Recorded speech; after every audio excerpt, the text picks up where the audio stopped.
Hi friends, today we are going to visit India. We are flying from Dubai to New Delhi.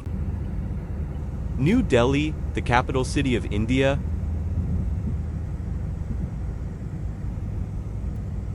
This is Indira Gandhi International Airport, New Delhi. The airport originated as Palam Airfield, built during the British colonial era. During World War II, it served as an important military airbase for the Royal Air Force. In 1986, the airport was officially renamed Indira Gandhi International Airport in honor of Indira Gandhi, who served as Prime Minister of India. Indira Gandhi International Airport serves as the primary civilian aviation hub for the National Capital Region of Delhi in India.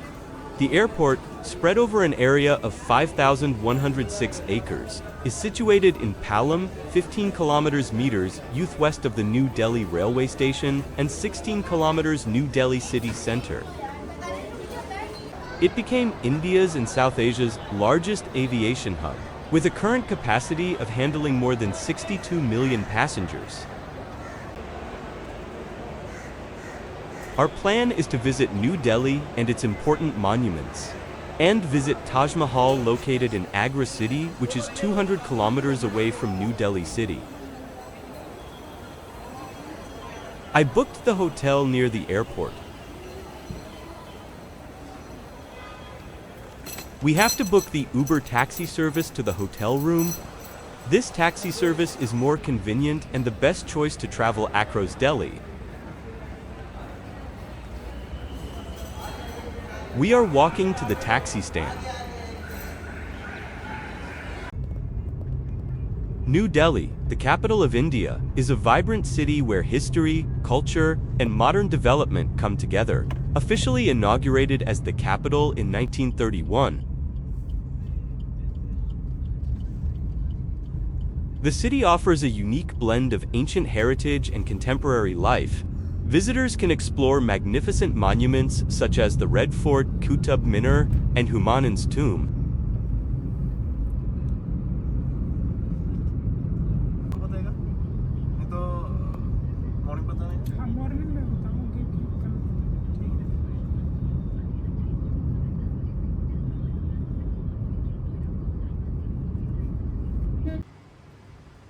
This is my hotel, where I'll be staying for the next 3 days.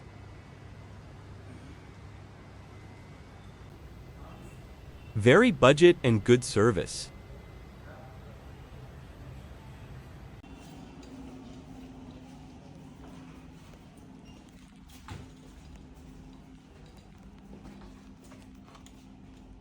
Okay, thank you.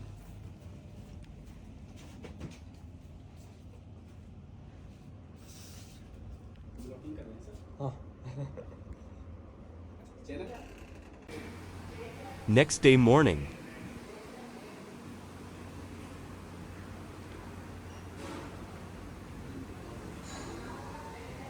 I started with my breakfast.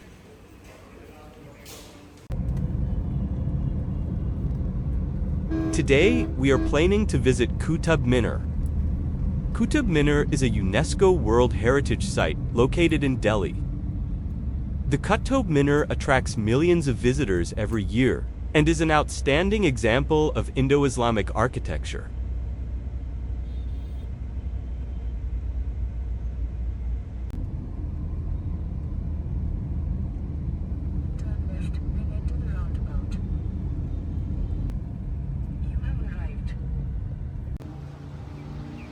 We have reached Qutb Minar.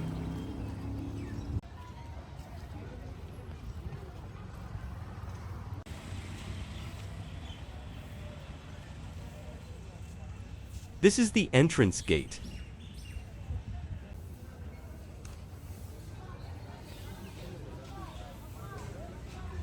Here, we can get the entrance ticket.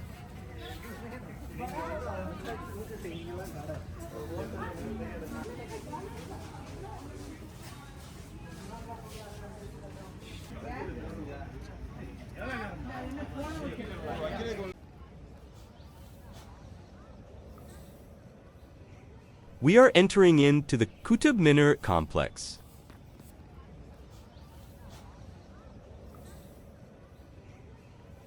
If we scan this QR code, we will get guided free tours. This is so helpful for the tourists who is eager to know the history and its importance. I will tell you a brief history of the Qutb Minar.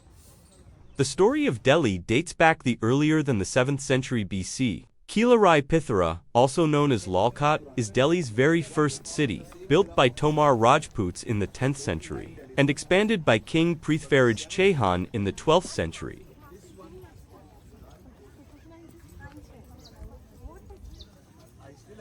The Qutub Complex in present-day Maroli stands within the historic area of Lalkot and Qila Rai Pithora, the fortified city associated with King Prithviraj Chauhan before the establishment of the Delhi Sultanate. After the defeat of the last Chauhan ruler, Prithviraj Chauhan, by Muhammad of Ghor in 1192 at the Second Battle of Tarain, his trusted general and former slave, Qutb-ud-din Aibak, took control of Qila Rai Pithora. The city became the political center of the early Delhi Sultanate under the Mamluk, or slave dynasty. Around 1303, during the reign of Alauddin Khalji of the Khalji dynasty, a new fortified city called Siri Fort was established a few kilometers northeast of Qila Rai Pithora. This marked the beginning of Delhi's expansion into a series of successive imperial cities. This became a recurring pattern. Every new dynasty sought to establish its prestige and authority by building a new capital city. As a result, a succession of medieval cities rose to prominence across Delhi, each reflecting the political ambitions and architectural vision of its rulers. This tradition continued for centuries, until the British Crown assumed direct control of India in 1858. Following the Indian Rebellion of 1857, the rise of Islam and the emergence of the slave, or Mamluk dynasty, marked a significant turning point in Indian history. During the 7th and 8th centuries, the Islamic world expanded rapidly from the Arabian Peninsula across North Africa, the Middle East, Afghanistan, and Central Asia. Eventually reaching the frontiers of the Indian subcontinent, this expansion brought new political powers, trade networks, cultural exchanges, and religious influences that would shape the history of the region for centuries.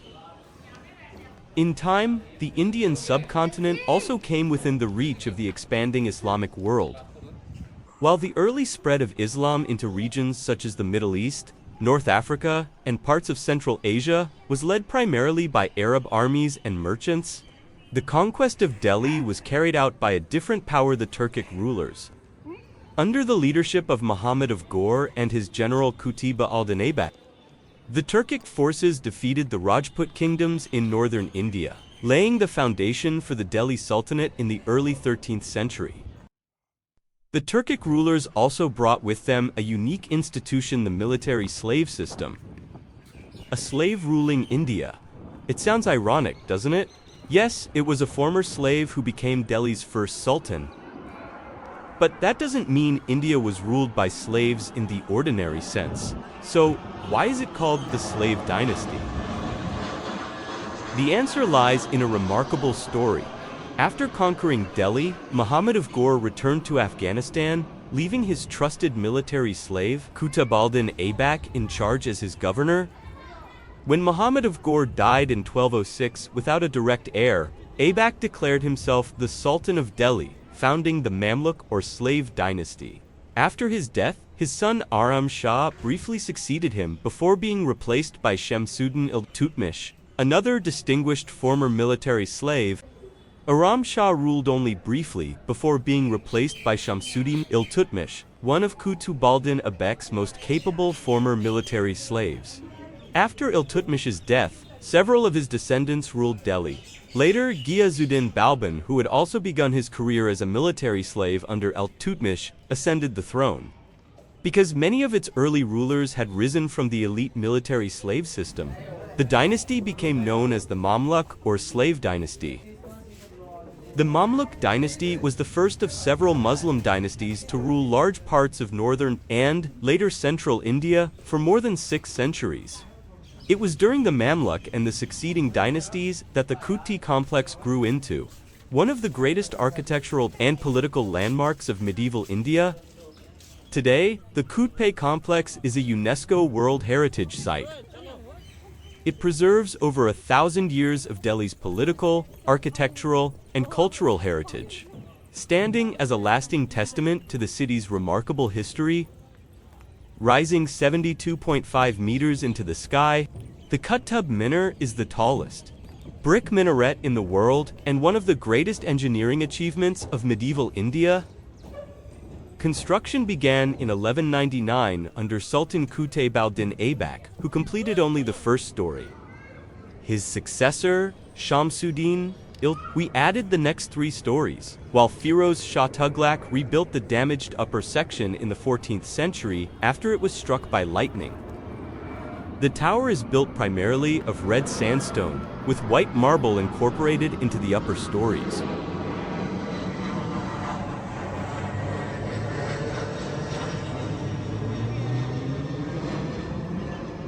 This iron pillar is one of the most remarkable monuments inside the Qutb Complex. It is much older than the Qutb Minar itself. This 1,600-year-old engineering marvel dwelt during the Gupta Empire under Chandragupta II. This 7.2-meter-tall wrought iron pillar has resisted rust for over 16 centuries, showcasing the advanced metallurgical knowledge of ancient India long before modern science. It bears a Sanskrit inscription in Brahmi script praising a king named Chandra, generally identified as Chandragupta II.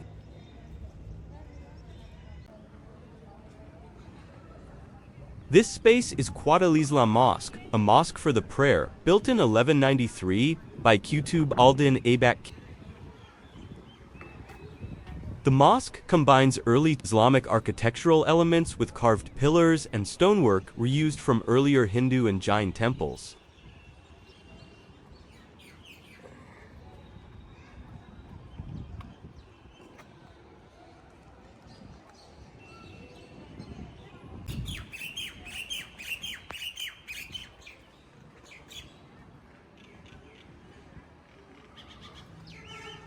The richly decorated columns, floral motifs, and geometric carvings reveal the transition from traditional Indian craftsmanship to Indo-Islamic architecture.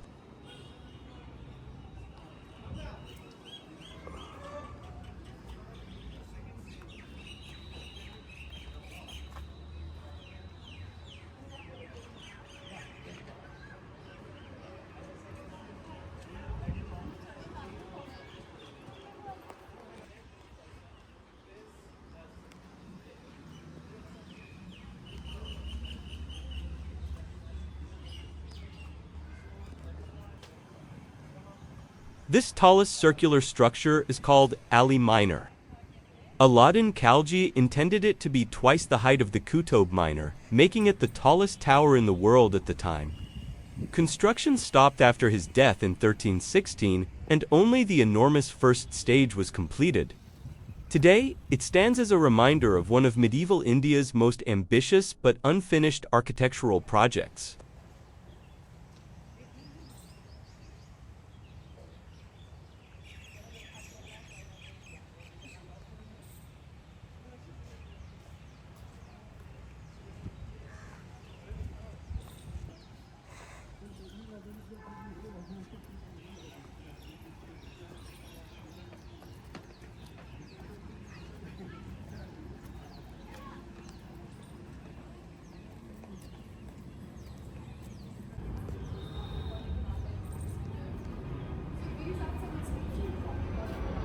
This is Tomb of Iltutmish, built in 1235. This square sandstone tomb belongs to Sultan Shams al-Din Iltutmish, one of the greatest rulers of the Delhi Sultanate. The interior walls are covered with exquisite carvings, Arabic calligraphy, floral designs, and geometric patterns. The beautifully decorated prayer niche, or mihrab, is considered one of the finest examples of early Indo-Islamic stone carving in India.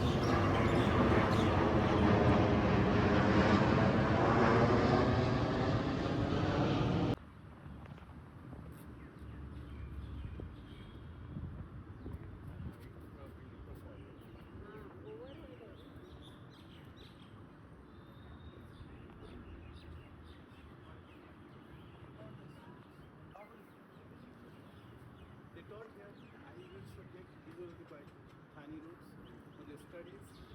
And they were taught as army tactics, not just, executive focus on education to make that skill.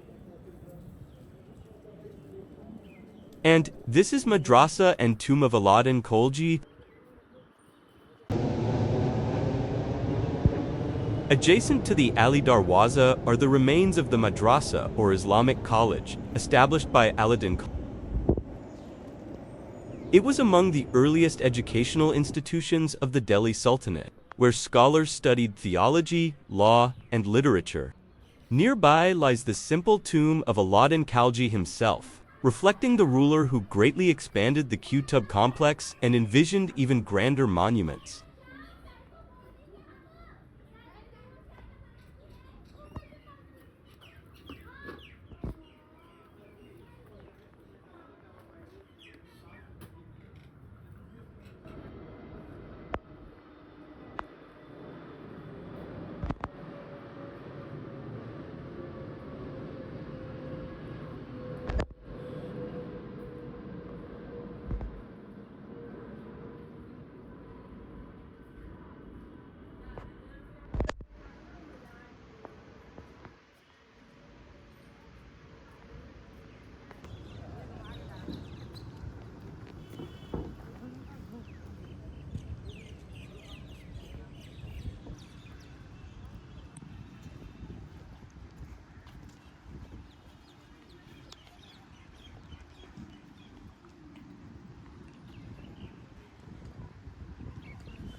This is Alai Darwaza. Darwaza means door.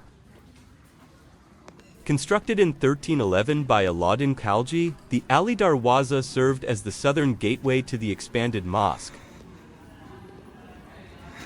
It is regarded as one of India's earliest buildings to feature true Islamic arches and a true dome built using advanced engineering techniques. Red sandstone, white marble inlay, intricate lattice screens, and finely carved inscriptions make it one of the masterpieces of Indo-Islamic architecture. We have almost covered everything inside, so we are moving to the next destination, which is Red Fort. Watch the next video for continuation. Thank you for watching.